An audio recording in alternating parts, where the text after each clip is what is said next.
Tonight, we will demonstrate for you how to write a 10-minute play. This is your cast, Herbert and Mavis. Lesson 1. You might be 87 years old, but your characters aren't, so don't name them after your friends. Let's call them Sam and Robin. Excellent. Who's who? I'm Brandenburg Cheese Pants, and I'm what you call a device, which means I'm a character who only exists to move the plot forward and has no intrinsic value of his own. Lesson 2, subject matter.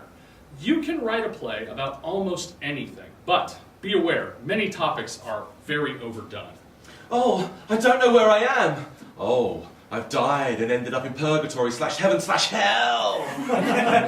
My life is terrible. I'm going to stand up high and do the whole will I, won't I routine. My relationship's in trouble. But don't worry, I'm going to sort it all out in 1/6 of 1/24 of a day. Predictable superpower. Old person with dementia. Visitor in a psychiatric hospital turns out to be the patient. A time traveler. Speed dating. An inner voice. Anthropomorphized inanimate objects. Or talking body parts. Yeah, you get the idea. A transgender Vietnamese buffalo herder who quits farm life to open up the first Subway franchise floating on the Pacific Ocean while she teaches him herself to juggle. That's the one. And there's zombies. You want to come up with an original idea, or failing that, a new slant on an old one. Now, lesson 3, exposition. Remember when we rode our bikes to our friend Fiona's wedding and then tried to take some cake back to our old apartment on Smith Street where we used to live, and then that truck beeped his horn at you and you flipped him off and then he ran you down and now you're in a wheelchair? Backstory given solely for the sake of the audience, and often at the expense of realistic dialogue, is called expository writing. There's usually a better way to give backstory to the audience. Dude, you're crippled. A better way than that. I mean, can't we see he's in a wheelchair already? Very good. Lesson 5, never state the obvious. Give your audience some credit. What? Even this lot? Certainly. Maybe not that guy. Yeah, no. Hang on. You said lesson 5. Weren't we up to lesson 4? Well spotted, Alex. Lesson 5, attention to detail. There's always someone in the audience who can pick out your continuity errors, so be thorough. But now we've had 2 lesson 5s and no lesson 4. And my name's not Alex, it's Sam. Or was I Robin? No. Well, let's just call the first one lesson 4 and the second one lesson 5, and let's not get off topic. I mean, how am I supposed to know? You did them out of order. So logically, lesson 4 should be the one where you said... Lesson 4, shut the fuck up. Moving on, dialogue. In addition to telling your story, dialogue needs to be interesting. Like this.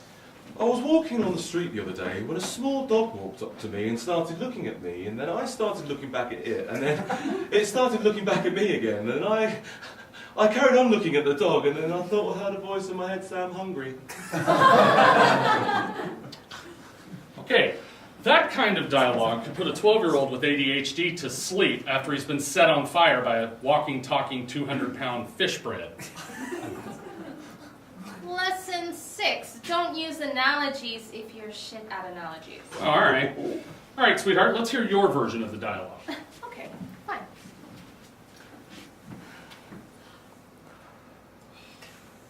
As I meandered through the suburban nightmare that is my hometown, a nearby dog stopped by my feet at my approach. His lonely puppy dog eyes bore into my soul, and I felt his thoughts penetrate the deepest depths of my psyche.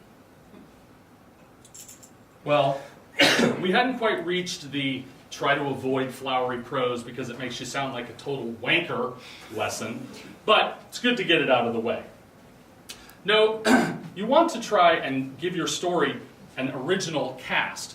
Oh, sorry. You want to give your story an original story that is a new slant on an older one.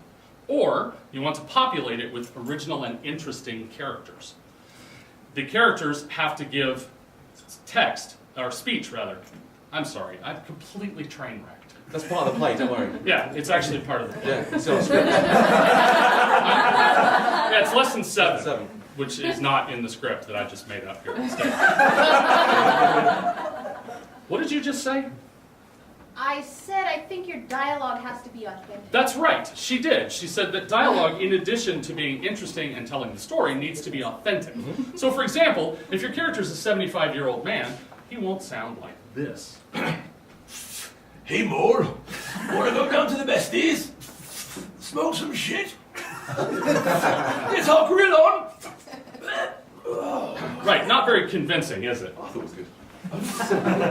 In the wider scheme of things, you want to avoid what's called talking heads. I saw you flirting with him in that cafe last week. You sat opposite him and you laughed at everything he said. How could you betray my trust? It ain't what it looked like. Billy Ray's been going through such a hard time since his brother ran off with his wife. Now, honey, there's a difference between consoling somebody and acting inappropriately. You crossed the line, blah, blah, blah. It was just an innocent coffee, blah, blah, blah. Who cares? Pretty dull, right? If you want to write about the past, write a short story.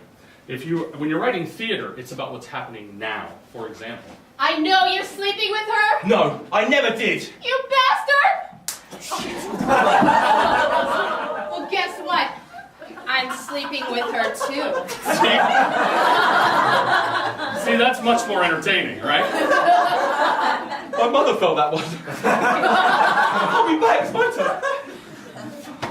Moving on. The fourth wall. The fourth wall is the invisible barrier between the audience and the actors. Now, breaking the fourth wall can remove the illusion, but it can be fun to involve your audience. Hey, baby, what are you doing after the show? Oh, I love your hair. Me? I'm going home by myself, you fucking pervert. I don't really care about your hair. I said it because it's in my script. Yeah, unfortunately, humiliating your audience does have its place. For example, you can always get a laugh out of picking on the bald guy. Do we have a bald guy? Oh, back there. See? Good, clean fun. But don't ever do that to a bald woman. If you're going for the schadenfreude angle, there are some targets which are simply off limits. For example, if you pick on gays, you're a homophobe. You pick on women, you're a misogynist. Asians, you're a racist. Fat people, you're just a heartless bastard. Never, ever insult an obese Chinese lesbian. That kind of person pretty much has an insult force field. No, it's safer to just stick with the bald guy or gingers. Gingers. I know, right? I feel like we're getting off topic. Our purpose here today was to talk about how to write a timid play, not how to act in one. So, general advice. Avoid cheap plot devices to garner more interest in your story. I'm pregnant. I'm gay. I'm your sister. I'm dying of AIDS. I used to be a man. That's actually true. Sorry, You want to avoid the use of red herrings. Honey, let's go. We're late for dinner with my mother. And don't forget my shotgun. Ooh. See, now we expect her to blow her mother's head off over dinner, and if she doesn't, there was no point in mentioning it in the first place. No. Hey, aren't we running out of time? Yes, we are. At this point, it's important to close. Many playwrights lose out at this point. It's going along well, and then... Predictable plot twist. 8 minutes of setup, then a punchline. No ending in sight, so it just finishes for no reason.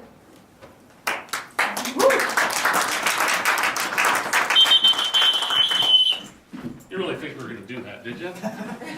You could end with a cliffhanger. It's the red wire. No, it's the green one. We only have 3 seconds left. Just cut one. Okay, here goes. And curtain. We don't actually find out what happens, but at least it's an ending. Most plays end with a conclusion, a resolution of the story to that point. I got nothing. But see, our play has no story, so how do you conclude a non-existent story? We could all start singing. What if one of us turned into a zombie? Dude, what's with you and zombies? Walking Dead, man. No. Our problem is we have no setup. Lesson 14, always have a setup. Now we have no choice but to do something completely unexpected. But we've already done the ending for no reason ending, so we got nothing. That's true. I know. Go fetch our special guest.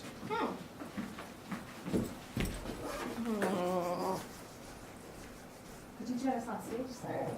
Serious? Oh, come on!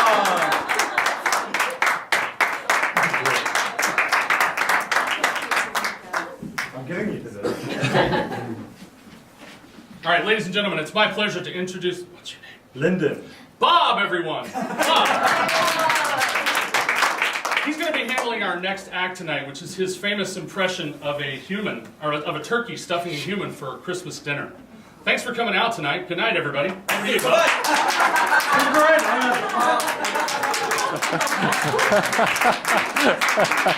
Great.